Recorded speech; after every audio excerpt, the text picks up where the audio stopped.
Hello everyone, welcome to Just Invest Today, and in today's video we are talking about everything money and why cloning can be bad. As we see, Charlie Munger just sold 50% of his Alibaba shares. What is everything money gonna do? Because remember, they made their buy decision on Charlie Munger.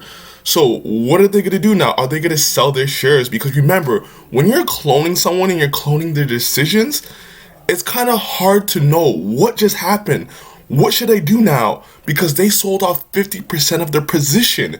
So what is this advice going forward, as they were looking to Charlie Munger to find a sound decision, to find a solid investment to make, or trust the numbers, as Paul says. I think that's his name, Paul, in Everything Money. But let's get into this video and see what we can kind of learn from actually cloning Charlie Munger, cloning people, and why kind of doing your own research and making sure you're comfortable, not someone else. Making sure you are comfortable making that investment is super key to investing. Guys, before we get into this video, can you like this video, subscribe to my channel? I'm always providing you guys with so much new content, man. So like this video, subscribe to my channel. Let's get into it. We are talking about Alibaba today, a fan favorite of our listeners, of Jimmy's listeners. We are stockholders ourselves, and we've been on a long roller coaster with Alibaba, from the avoiding it, we dislike this, to we are in love with it. I never said I disliked it. To we're getting criticized for even saying we like it now. So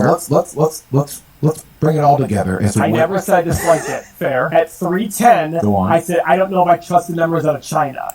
See, and this is his point. This is always his main point.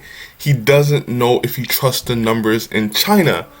But now he's looking, and this is what the grand mistake a lot of people make, is because now they're looking at someone in an authoritative position. This is basically appealing to authority, because he sees Charlie Munger as an authority figure. So now he's appealing to authority and saying, damn, since Charlie Munger bought this stock, now I trust the numbers. It's okay to be like, okay, Charlie Munger bought the stock, now I'm gonna look into the business to see if I enjoy the stock, if I like the stock too, because it went through their filter, so they know something that maybe I don't know, but they have a good filter to find out if this business is good, cash flow, its balance sheet, all that stuff. So let me find out what this company is, what this company can do, etc., etc. But now he's basing his decision, his buy decision, on trusting the numbers of just Charlie Munger. But what if other people were like, I don't trust the numbers? Then who is he going to listen to? Is he going to listen to Charlie Munger, or is he going to listen to this other authority figure saying, don't trust the numbers? And that's where the situation can go wrong. That flipped when it fell low 200s and Munger started buying. And I didn't copy Munger's valuation of Baba. I have no idea what he values Baba at. What I followed was, Munger trusts the numbers, I trust Munger, I'm okay with that. Jimmy, and that's the problem. Like, that is the problem. He doesn't want to admit it, but he made his buy decision because Charlie Munger. No matter how you want to put it, you didn't look at his valuation, you don't know his valuation, blah, blah, blah. You made this purchase because of Charlie Munger. So since Charlie Munger sold off 50% of his position, what do you do now? Does Munger not trust the numbers now? Or Munger see something differently in the numbers that maybe he sold off? What is he going to do? Because that's the decision he has to make. Maybe Munger doesn't trust the numbers, and that's why he sold off. So now things are going to creep into your mind, be like, damn, I actually bought because of Charlie Munger, trusted the numbers, but now I'm not sure, I don't know, should I keep this company, should I sell at a loss? And that's just going to go through your head as you're looking to an authority figure to make a buy decision. You know, that's traded in America, it's the biggest stock they've ever had over here. Right. If this were to, imagine this turned out to be something, there was something wrong with the numbers, they were fudging it, they're in trouble fast, because the world's investors will stop very, very quickly. So with sort of that as the backdrop. And I pretty much agree with that, because saying that Alibaba is fudging the numbers is almost impossible in my mind. I know nothing's impossible, stuff can always happen, but man, it's the biggest e-commerce company in China. Why would a company like that need to fudge the numbers? Companies that need to fudge the numbers, are they those small companies probably not making a lot of profit, or companies that are going out of business? And companies like that, because stocks like Alibaba or companies like Alibaba, you can see on the ground level how impactful they actually are.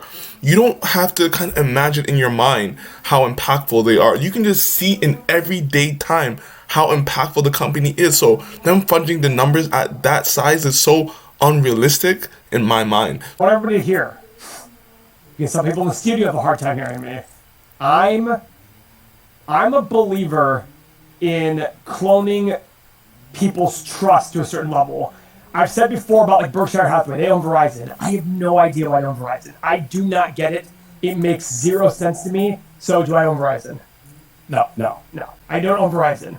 Somebody the other day in the chat said to me, Paul, why do you own Miller Knoll? I was explaining that, well, I don't get it. Great. They didn't buy it. I loved it. It made me feel good that somebody out there is saying, I don't get why you did this, Paul, so I'm not going to buy it, as opposed to, well, Paul likes it, so therefore I should like it. Yeah. No. I'm going to be wrong on 50 or 60% of these. The goal is in the 40 or 50% that I'm right on, it is going to be big. And I do think I'm right on Alibaba. I do think it's the best value play in my portfolio currently. And I do agree that I think Baba is one of the most undervalued companies in the market right now.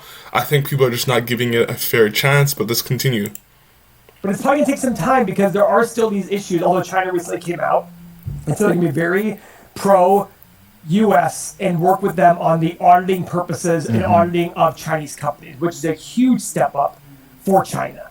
So that's his thesis. His thesis is basically relying on trusting the numbers. He's cloning based on Charlie Munger trusting the numbers. But my counter to that is that how do we know now if Charlie Munger is not questioning the numbers?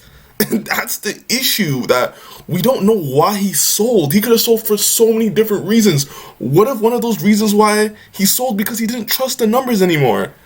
And that's why basing your thesis on someone else, it's just not gonna go right. And that's the problem with this whole trust the numbers, is that why did Charlie Munger sell? And is that one of the reasons why he sold? And we can't know that unless we're in the room with Charlie Munger or Li Lu, or just asking him that direct question. So guys, what do you think about this video? Guys, can you please like it? And I love Everything Money. I love the channel. I love what they do. So this is not a shot. This is just a reaction video. Guys, please like this video, subscribe to my channel, and I'll get back to you in the next video. Peace.